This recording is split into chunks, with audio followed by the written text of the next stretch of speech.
안녕하세요. 마태복음 함께 걷기 Walk Together 박영수 목사입니다. 오늘 함께 마태복음 10장 말씀을 읽고 함께 공부하려고 합니다. 마태복음 9장에서 추수할 것은 많되 일꾼이 적으니 라는 말씀으로 마무리했습니다.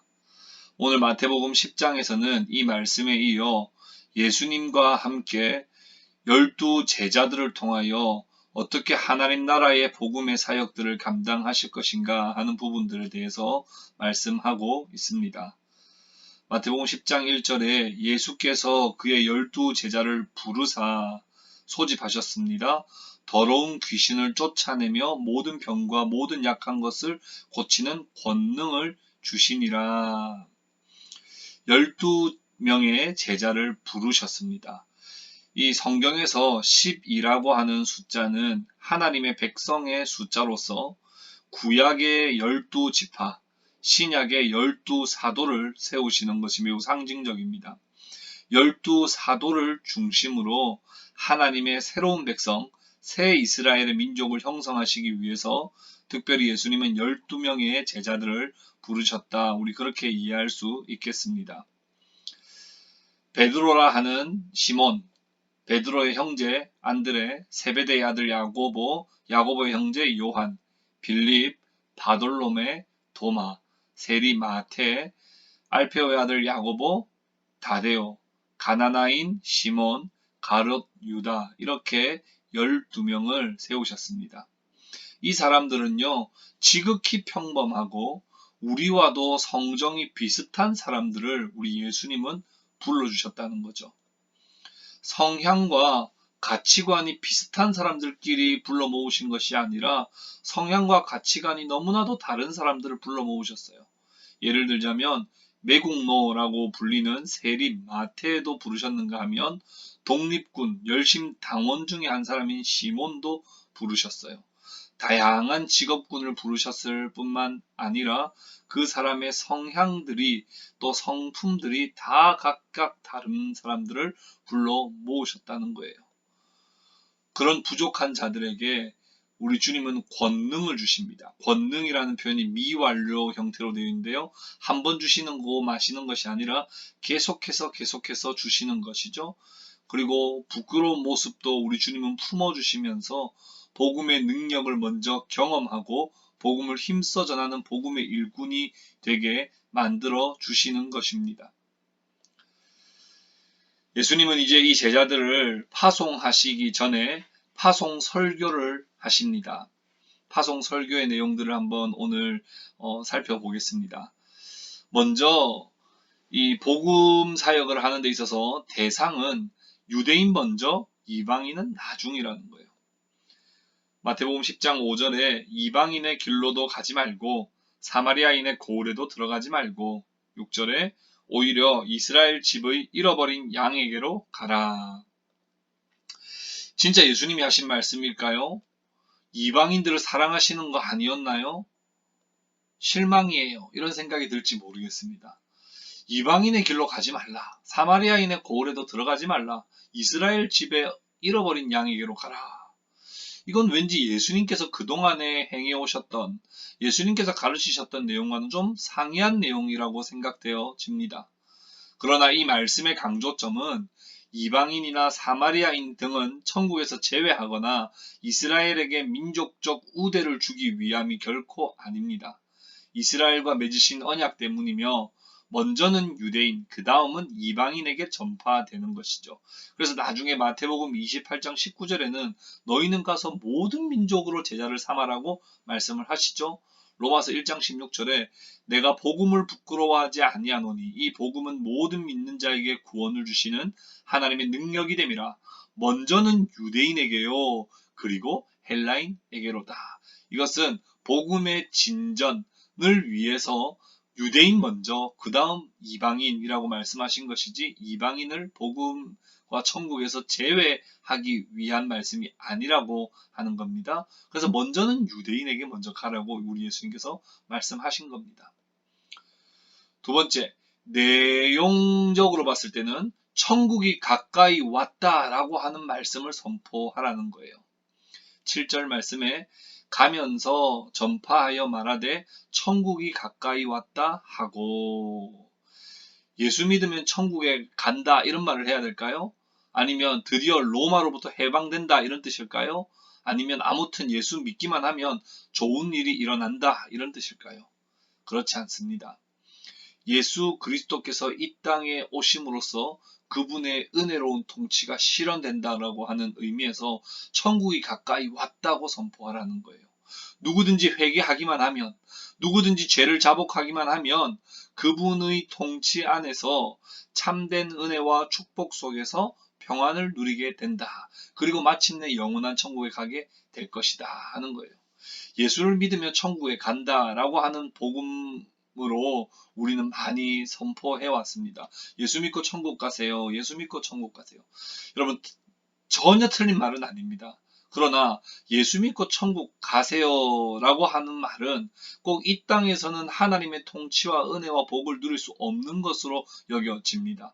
그것 때문에 이 땅에 많은 교회들이 마치 죽으면 천국에 가는 것을 복음이라고만 이해했지, 이 땅에서 하나님의 통치를 경험하고 은혜를 누리는 삶에는 등한시 해왔다는 거죠. 그리고 예수님을 믿는다라고 하는 것이 꼭 마치 무슨 로마에서 해방, 뭐 아무튼 좋은 일들만 많이 일어나는 어떤 그런 형태로서 국한되는 것이 아니라 하나님의 통치와 하나님의 은혜와 축복 속의 평안을 누리게 되는 것. 그것을 말하는. 그래서 마태복음 10장 12절에는 또 그 집에 들어가면서 평안하기를 빌라, 샬롬을 선포하라는 겁니다. 그렇다면 할 일은 무엇이냐? 생명을 살리는 일이라는 거예요. 8절 말씀에 병든 자를 고치며 죽은 자를 살리며 나병 환자를 깨끗하게 하며 귀신을 쫓아내되 너희가 거저 받았으니 거저 주라. 예수님이라면 모를까? 그게 진짜 가능한 일입니까? 아니, 병든 자를 고치고 죽은 자 살리는 게 그게 가능한 일이에요? 오늘날에도 그런 일이 일어날 수 있습니까? 병원에 가는 게 더 빠르지 않겠습니까? 마태복음 10장 2절에는 예수님께서 예수님의 권능을 주셨다는 거죠. 권능을 주셨다. 사도행전 3장 12절에도 보면요, 베드로가 이것을 보고 백성에게 말하되 이스라엘 사람들아, 이 일을 왜 놀랍게 여기느냐? 우리 개인의 권능과 경건으로 이 사람을 걷게 한 것처럼 왜 우리를 주목하느냐? 무슨 말이에요? 우리 개인의 권능과 경건으로 한 것이 아니라 예수님의 권능으로 이 모든 일들을 해냈다는 거예요. 생명을 살리는 일들은 예수님께로부터 오는 권능으로 이 모든 것들을 해낼 수 있다는 거죠. 우리는 이러한 생명 살리는 일에 있어서 시대로 제한할 필요는 없습니다. 오늘날에는 이런 일들이 일어나지 않는다라고 우리가 제한할 필요는 없다는 것이죠. 하나님의 능력과 인간의 연약함에는 전혀 변함이 없기 때문입니다. 그때나 지금이나 동일합니다. 기도할 때 하나님께서 반드시 응답하십니다. 그러나 우리가 기억해야 될 것이 있다고 한다면 하나님의 주권 아래에 있음을 기억해야 합니다. 내가 기도했다고 해가지고 마치 도깨비 방망이 두들기면 무엇인가가 나타나고 드러나는 것처럼 내가 기도했다고 해가지고 내가 원한다고 해가지고 그것이 되는 것은 아닙니다. 철저하게 하나님의 뜻과 주권 아래 있음을 기억하고 겸손히 미완료 시제로 권능을 주시는 하나님께서 우리에게도 그런 은혜를 주시기를 우리도 함께 기도하며 생명 살리는 일을 감당해야 할 것입니다. 파송 설교를 하시는 가운데 지침을 내려주셨어요. 첫 번째는 무료예요, 무료. 8절에 너희가 거저 받았으니 거저 주라는 거예요. 거저 받은 하나님의 은혜를 늘 기억하고 우리가 무엇인가를 보상을 생각하고 어떤 하나님의 복음을 전하거나 어떤 대가를 생각하고 우리가 섬기고 헌신하지 말고 내가 하나님께 받은 은혜를 늘 기억하며 거저 받은 것은 거저 주는 마음으로 늘 섬기고 복음 사역을 감당해야 될 것. 그래서 지침 첫 번째는 무료입니다. 두 번째는 재산을 가지지 말라는 거예요. 9절에 너희 전대에 금이나 은이나 동을 가지지 말고 10절에 여행을 위하여 배낭이나 두벌옷이나 신이나 지팡이를 가지지 말라. 이는 일꾼이 자기의 먹을 것 받는 것이 마땅함이라. 모든 사역에 있어서 경제적인 부분을 가지고 너무 걱정하거나 염려하지 말아야 합니다. 뿐만 아니라 모든 사역을 어떤 돈으로 해결할 수 있다고 생각하는 그런 착각에서부터 우리는 얼른 벗어나야 돼요. 하나님의 일은 하나님께서 그 필요를 아시고 다 채워 주십니다. 일꾼이 자기의 먹을 것 받는 것이 마땅합니다. 이 말씀처럼 하나님의 복음의 사역, 주님의 복음을 전하는 일을 하는 데 있어서 하나님께서 필요한 것들을 아시고 다 채워주시니 하나님만 굳게 신뢰해야지 내가 가지고 있는 재산, 내가 들어올, 내가 또 누리게 될 그런 모든 어떤 재산들을 의지하지 말라라고 말씀해 주시는 거예요. 그래서 지침 두 번째는 재산을 가지지 말라는 거예요. 세 번째, 여기저기 숙식처를 옮기지 말 것. 11절에 어떤 성이나 마을에 들어가든지 그 중에 합당한 자를 찾아내어 너희가 떠나기까지 거기서 머물라. 합당한 자를 찾아내라고 이야기하는, 여기서 합당한 자는 좋은 마음, 곧 성품의 기준에서 헌신할 사람을 말하는 것입니다. 돈이 많다든지 권력을 가지고 있는 그런 사람들을 찾아내라 이런 말이 아니에요. 정말 좋은 성품, 정말 헌신할 수 있는 그런 신실한 사람을 찾아내고 또 하나님은 찾아내게 하실 겁니다. 옮겨 다니지 않고 거기서 머물러 있어라 하는 것은 조금 불편하더라도 더 좋은 숙식처, 또 좀 더 나은 숙식처를 계속해서 찾아 옮겨 다니는 것은 복음의 명예를 오히려 더럽히는 것이라는 거예요. 오히려 조금 불편하더라도 한 곳에 머무르면서 하나님의 은혜를 구하고 또 나를 위해서 같이 함께 동역하고 헌신하는 사람과 함께 아름다운 교제를 나누며 그 복음의 사역을 감당해야지 더 좋은 곳, 더 나은 곳, 더 안락한 곳을 계속해서 찾아다니는데 온통 혈안이 되면 복음의 능력과 내가 전하는 복음의 힘을 잃어버린다는 거예요. 그래서 여기저기 좀 불편하더라도 숙식처를 옮기지 말고 그곳에서 온전히 헌신할 것. 네 번째, 지침 네 번째는 거부를 두려워 말고 당당하라는 겁니다. 14절 말씀에 누구든지 너희를 영접하지도 아니하고 너희 말을 듣지 아니하거든 그 집이나 성에서 나가 너희 발에 먼지를 떨어버리라. 유대인들은요, 이방 땅을 여행하고 나서 다시 이스라엘로 돌아오면 먼지를 떨어버리는 관습이 있습니다. 신발이나 또 옷에 먼지를 떨어버리는 거죠. 왜냐하면 그 이방 땅, 혹 부정한 땅, 부정한 자들과 내가 하나가 되지 않았다는 거예요. 복음을 거부하면 소돔과 고모라보다도 더 큰 심판이 임할 것입니다.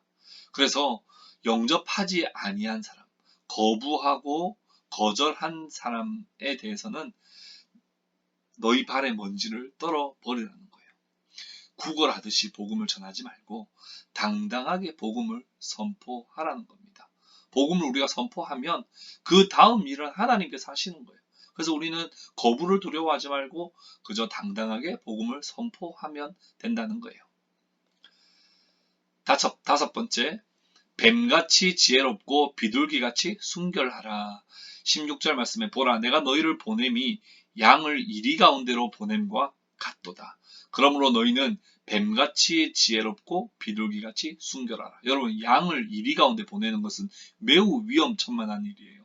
그렇기 때문에 양에게 요구되는 것은 뱀같이 지혜롭고 비둘기같이 순결한 겁니다.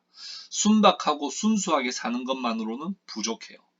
왜냐하면 이리 가운데 갔기 때문에 너무나 위험하기 때문에 그래서 그냥 그저 순박하게 순수하게 사는 것은 안 됩니다. 지혜가 필요합니다. 그렇다고 간사해야 한다는 말도 아니에요. 하나님의 말씀과 기도를 통해서 지혜를 우리는 구해야 되고 온유함으로 그 복음의 일꾼의 사명을 잘 감당해야 하는 것이죠. 17절에 사람들을 삼가라. 그들이 너희를 공회에 넘겨주겠고 그들의 회당에서 채찍질하리라. 사람들을 삼가야 돼요. 사람들을 조심하라는, 그렇기 때문에 그냥 그저 순박하고 순수해가지고는 안 되는 거예요. 지혜가 필요한 겁니다. 19절에도 너희를 넘겨줄 때에 어떻게 또는 무엇을 말할까 염려하지 말라. 그때에 너희에게 할 말을 주시리니. 그러니까 넘겨졌을 때 무엇을 말할까 염려하지 말고 하나님께 지혜를 구하라.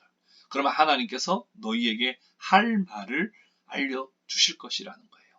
22절에 또 너희가 내 이름으로 말미암아 모든 사람에게 미움을 받을 것이나 끝까지 견디는 자는 구원을 얻으리라.